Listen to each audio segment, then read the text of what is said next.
Et la maman, c'est le social. Et vous avez vu, en décembre, il n'y a pas si longtemps que cela, là, toute la Guadeloupe t'es qu'à fêter, et bien maman Guadeloupe t'es qu'à porter manger ma petite taille qui t'es qu'à m'offrir Guadeloupe. Pas oublier, imagine ça. Et économiquement, nous voyons jaune là, qu'en Guadeloupe, nous n'y sommes là qu'il faut nous là, et culturellement aussi, nous n'y sommes là qu'il faut nous là. Donc, la Guadeloupe, nous avons dit ça, l'histoire de la Guadeloupe, ni maman et papa. Bravo.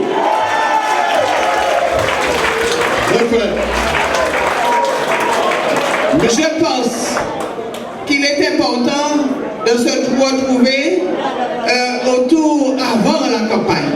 Parce que pour ressouder une famille en général, on prend le temps de parler, on prend le temps d'échanger, on prend le temps de se dire que chacun d'entre nous aujourd'hui, ce soir, par votre présence, vous prenez un engagement. L'engagement d'accompagner Victorin Lurel jusqu'au 6 décembre à la victoire.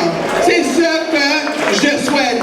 Et j'aurais aimé commencer par dire Ijala Ikemete. Une très belle réussite. C'est vrai que nous avions un temps réduit pour organiser cette manifestation. Et c'est vrai qu'aujourd'hui, nous nous rendons compte que nous avons pu mobiliser près de 3000 personnes, ce qui veut dire que très rapidement, les Guadeloupéens savent se mobiliser autour de Victorin Lurel. Ça amplifie davantage et ce qui m'a le plus plu, c'est de voir cette unité, ne serait-ce que sur le territoire de Morne-à-l'Eau, parce que l'ensemble des forces politiques de la commune, même celles qui étaient opposées avant, eh bien aujourd'hui nous sommes ensemble, la municipalité, bien entendu, la force socialiste et Morne-à-l'Eau, l'unité pour vivre, eh bien, nous sommes tous ensemble pour défendre cette candidature. Et ce que nous constatons, c'est que ce travail-là paye déjà et va payer parce que nous allons continuer à faire ce travail-là parce que je pense que Morne-à-l'Eau en a besoin pour son développement parce que ce n'est pas simplement une action politique, je dirais bien, c'est une action ambitieuse pour la commune de Morne-à-l'Eau et pour la Guadeloupe. Merci vraiment à vous toutes et à vous tous pour votre bienveillante présence, amicale présence, chaleureuse présence. Merci aux amis et aux camarades qui sont là et qui ont fait cette organisation-là. Camarades, je viens de tomber de l'avion. Et en mon absence, je sais ce qui s'est fait quand même dans le pays. J'ai été content que Jesse Jackson soit venu en Guadeloupe. On a fait, c'est vrai, ce qu'il fallait faire. C'est un homme que je connaissais déjà. On avait entretenu quelques relations. J'ai entendu ces mots. Et j'avoue que ça m'a plu. Et je crois que vous aussi, ça vous a plu. Je le crois. Ça fait des années que l'on dit ici ou là, en fait la même chose passe, s'il le faut, avec la même épaisseur, avec le même poids médiatique, le même poids politique, le même poids international qui est celui de Jesse Jackson. De dire que vous qui êtes là, nous tous, nous avons des rêves. Nous avons nos rêves. Et qu'il ne faut jamais abandonner ces rêves. Que chacun ici, là, dans cette foule-là, vous avez ce que d'autres appellent une légende personnelle.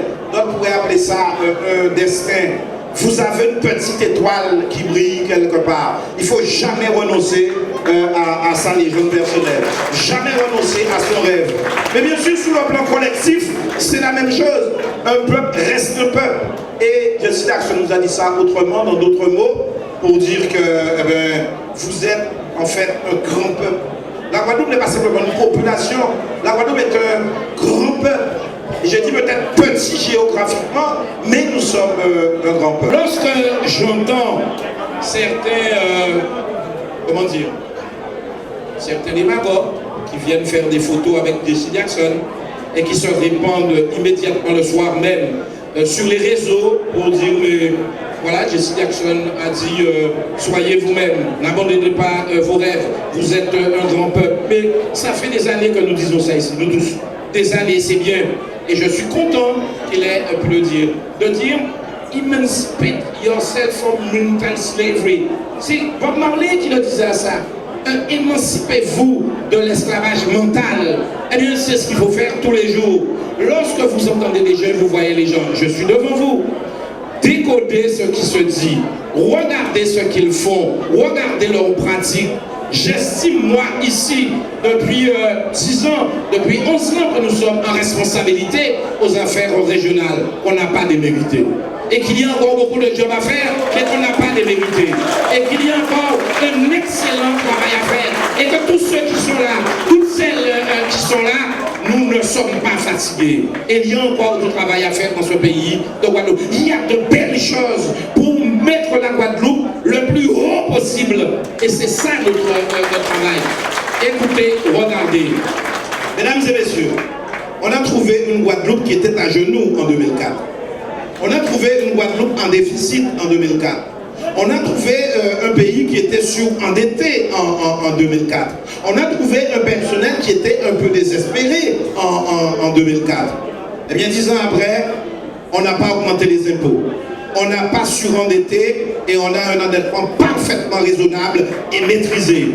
En 11 ans, on n'a pas augmenté les impôts. Alors que partout dans le monde, partout en Europe, partout même en métropole, qu'ils soient tenus, les villes tenues par des élus de droite ou de gauche, ils ont augmenté les impôts. Et on a fait des choses quand même formidables. Quand nous disons qu'il faut penser à nos enfants, ça on l'a fait tous les jours et on ne fait pas assez de publicité. De la maternelle et même avant, depuis la crèche jusqu'à l'université, nous sommes là. La région est toujours là. Moi, je vois cette Guadeloupe-là. Je vois cette Guadeloupe-là, une Guadeloupe qui réussit, une Guadeloupe positive, une Guadeloupe qui s'est regardée droit dans les yeux, avec courtoisie et respect, et qui dit c'est ça notre intérêt et c'est ça le chemin. Je viens de faire admettre que la loi contre la vie chère que j'ai portée, sur notamment le carburant, eh bien, j'ai demandé à l'État de vérifier que Total, Rubis, la Sara exécute et respecte la loi. Ce n'est pas normal. Au moment où on bloque les stations Total, ce n'est pas normal que chaque année, à peu près 30 à 35 millions de dollars soient domiciliés aux Bermudes, au Honduras et à Genève, en Suisse. Ce n'est pas normal. C'est pris sur vous et contre vous, au fond de vos poches. Et qu'est-ce que vous entendez nos propres compatriotes dire, vous savez, on ne gagne pas de l'argent dans les stations-service. Je n'ai rien contre eux et je comprends leur rêve. Je comprends que Total, qui veut augmenter les loyers, peut-être que s'ils m'avaient suivi, aujourd'hui, ils seraient propriétaires de leur station. Camarades, merci. Merci pour cette belle après-midi-là. Merci aux organisateurs. Merci pour votre présence à cette heure-là, parce qu'on me dit que le jardin lui-même n'est pas forcément éclairé. Merci pour la présence des partis.